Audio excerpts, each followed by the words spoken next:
कहानी की शुरुआत में हमें लिंडा नाम की एक लड़की को दिखाया जाता है जो एक बहुत बड़े कॉर्पोरेट ऑफिस में स्ट्रैटेजिस्ट के तौर पर काम करती है। यानी कि क्लाइंट से किस तरह से मीटिंग करनी है, उन्हें किस तरह से अपनी कंपनी को पिच करना है, ये सब उसका काम है जिसमें वो बहुत अच्छी है। और वो सोशली ऑकवर्ड भी है, यानी कि लोगों से बात करने में, उनके साथ घुलने मिलने में उसे प्रॉब्लम होती है। उसका एक कोलीग भी होता है जो उसका हमेशा फायदा उठाता है। वो एक कंपनी के लिए पूरी स्ट्रैटेजी तैयार करती है और उसका कोलीग उसकी फाइल ले लेता है और मीटिंग में उसका नाम तक नहीं लेता, यानी कि उसके काम का पूरा क्रेडिट उसने खुद ले लिया है। हालांकि लिंडा मीटिंग की सारी बातें सुन लेती है पर उसे इस बात से कोई फर्क नहीं पड़ता, क्योंकि उसे पता है कि आज नहीं तो कल जब क्लाइंट्स के साथ मीटिंग होगी तो उसे ही फ्रंट में आना होगा, क्योंकि ये प्रोजेक्ट उसी ने बनाया है। इसके बाद वो अपने घर आ जाती है। लिंडा का कोई फ्रेंड नहीं है, इसीलिए वो अपनी सारी बातें अपने तोते को बता देती है। साथ ही वो रोज एक सर्वाइवर शो देखती है जिसमें मुश्किल परिस्थितियों में कैसे इंसान को सर्वाइव करना चाहिए, ये सब बताया जाता है। अगले दिन लिंडा जब अपने ऑफिस जाती है तो उसे पता चलता है कि उसके जो पुराने बॉस थे अब उनकी जगह उनका बेटा ले चुका है जिसका नाम ब्रैडली है। वही अब इस कंपनी को संभालेगा, वही इस कंपनी का सीईओ है। जब वो कंपनी में आता है तो उस वक्त लिंडा खाना खा रही होती है। वो बिना कुछ सोचे समझे अपने आप को इंट्रोड्यूस करने के लिए ब्रैडली के सामने चली जाती है। उस वक्त उसके मुंह पर खाना लगा होता है जो देखकर ब्रैडली को बहुत गुस्सा आता है, उसे बहुत अजीब लग रहा होता है। पहली नजर में वो तय कर लेता है कि लिंडा बिल्कुल प्रेजेंटेबल नहीं है, जो कि उनकी कंपनी की रेपुटेशन के लिए अच्छा नहीं होगा। हालांकि जो सीनियर एग्जीक्यूटिव होता है वो बताता है कि आपके पिता के दौर में लिंडा सबसे अव्वल हुआ करती थी, कंपनी के लगभग सभी कामों को संभालती थी। लेकिन ब्रैडली को इस बात से कोई फर्क नहीं पड़ता।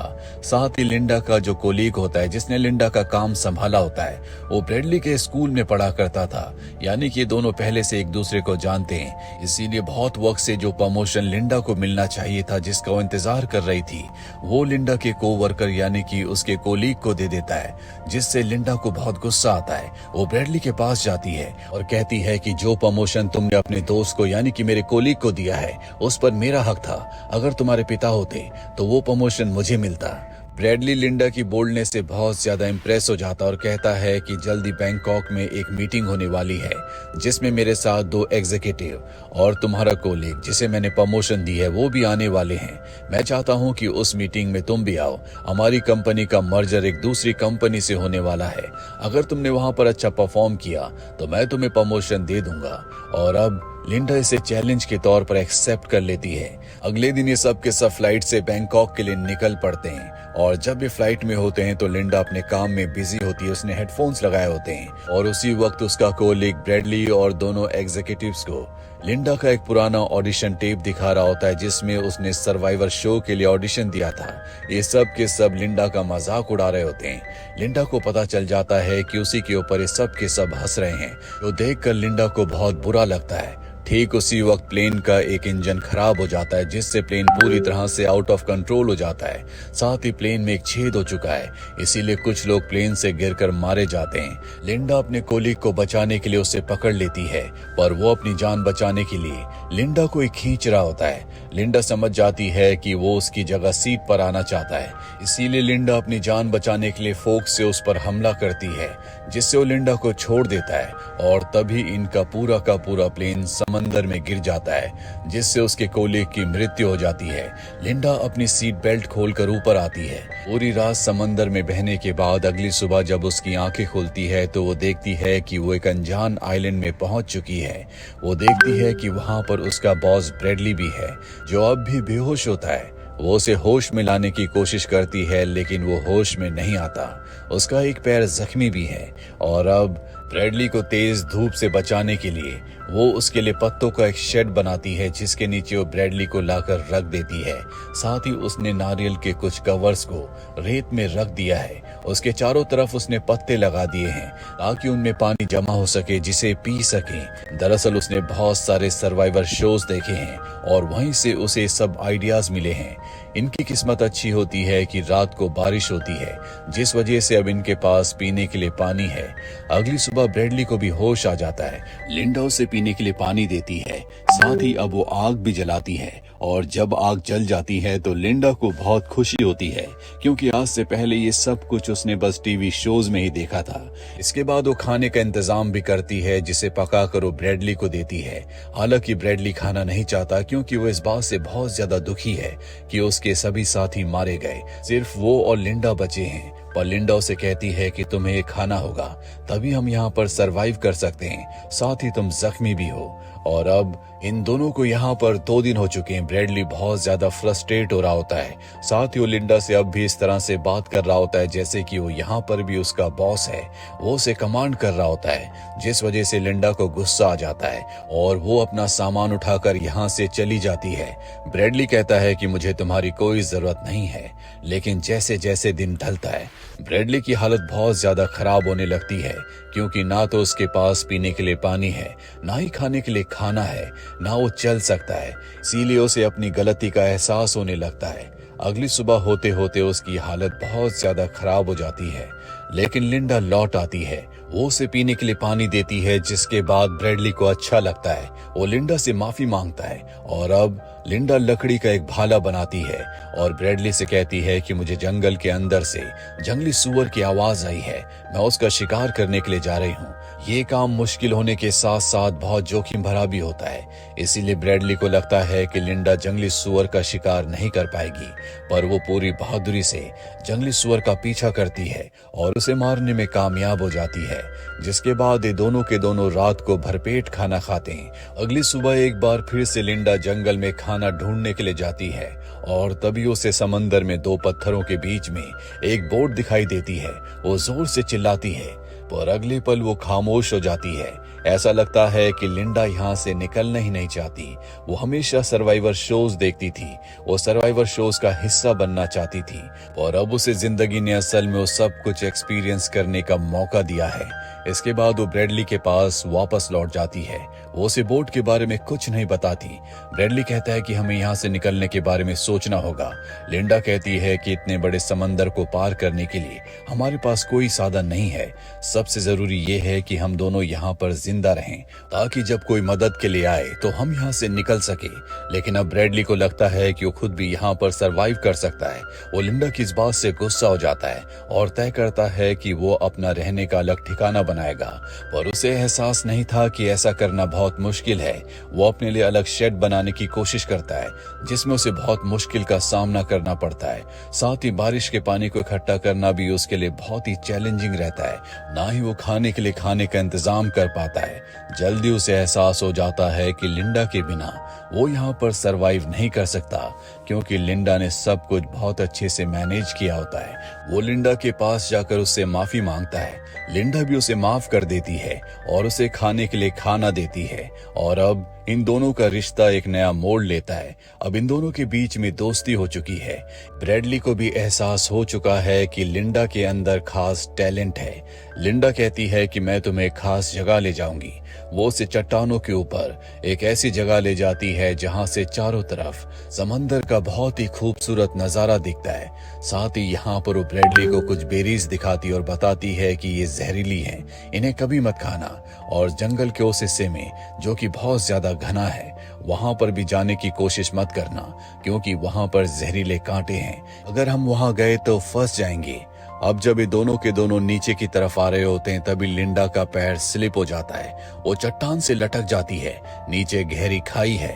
ब्रैडली उसे पकड़कर ऊपर खींचता है और बहुत कोशिश करने के बाद वो लिंडा को ऊपर खींचकर उसकी जान बचा लेता है, जिसके लिए लिंडा उसे थैंक्स कहती है।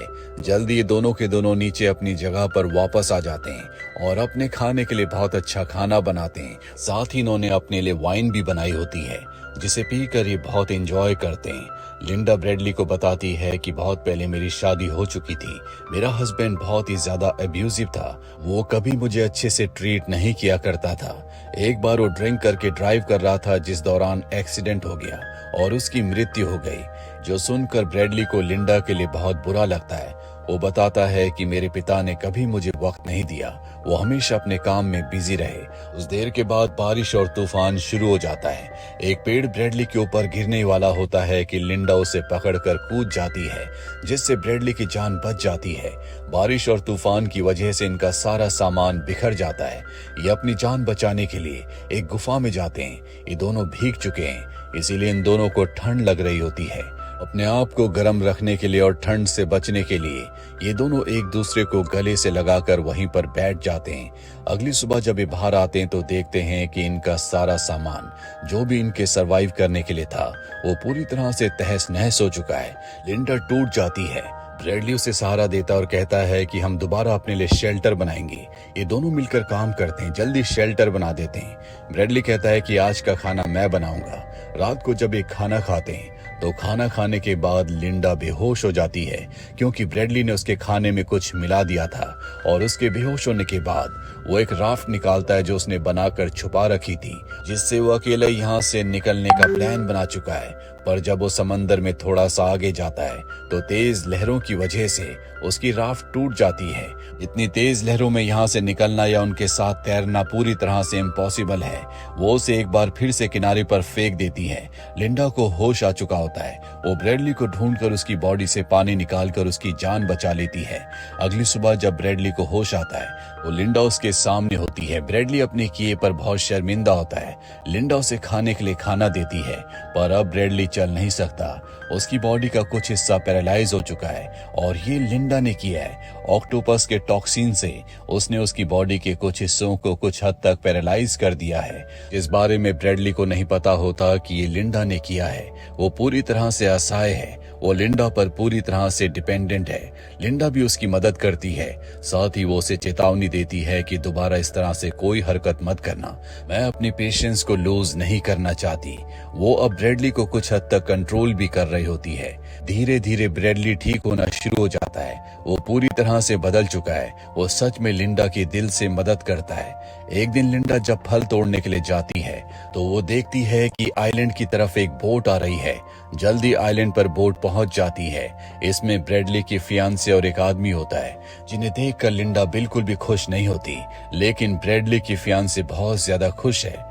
लिंडा उसे बताती है कि ब्रैडली पूरी तरह से ठीक है और अब वो इन दोनों को अपने साथ उस जगह की तरफ निकल पड़ती है जहां पर ब्रैडली है।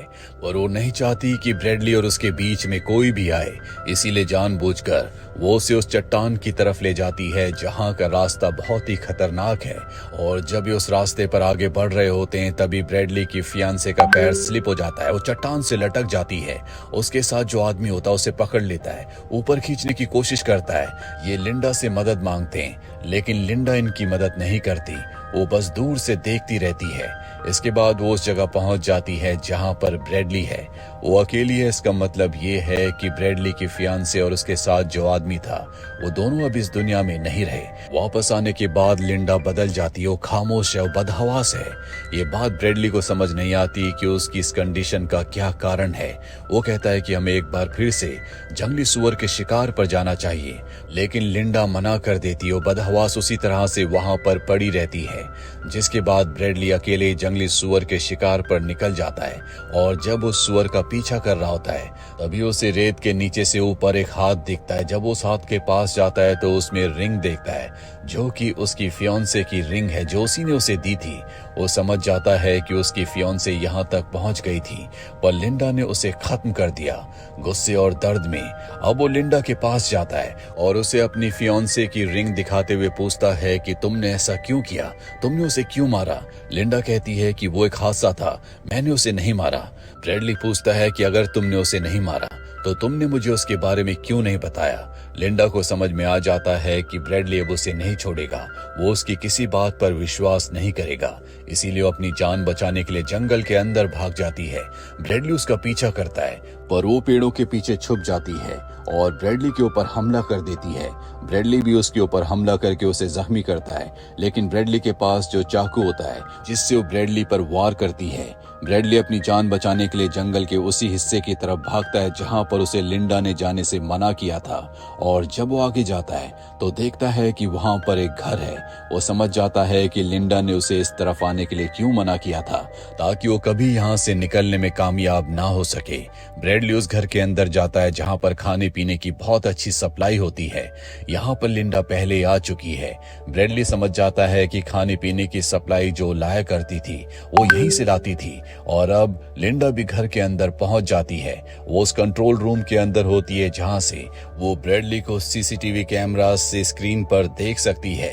वो ब्रैडली को बताती है कि मैं यहाँ पर पहले कई बार आ चुकी हूँ, ये जगह मुझे मिल चुकी थी, लेकिन मैं नहीं चाहती थी कि हम दोनों यहाँ से बाहर निकले। साथ ही वो एक्सेप्ट करती है कि जब उसकी फियांसे चट्टान से लटकी हुई थी और उसका साथी उसे ऊपर खींचने की कोशिश कर रहा था, तो उसने पत्थर से उनके ऊपर हमला किया, जिससे दोनों मारे गए।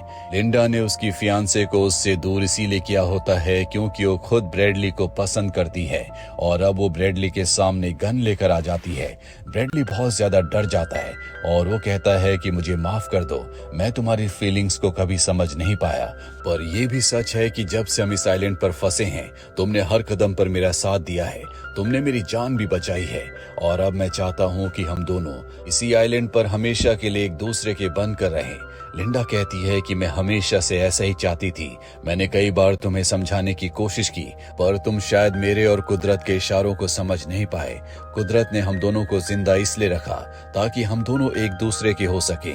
लिंडा को यकीन हो चुका है कि ब्रैडली को अपनी गलती का एहसास है, अब वो उसका है, इसीलिए वो उसकी तरफ बढ़ना शुरू कर देती है। लेकिन ब्रैडली ने अपने पीछे खंजर छुपाया होता है, जिससे वो लिंडा के ऊपर हमला करके उसकी गन को छीन लेता है और गन से उस पर फायर करता है, पर इसमें कोई गोली नहीं होती।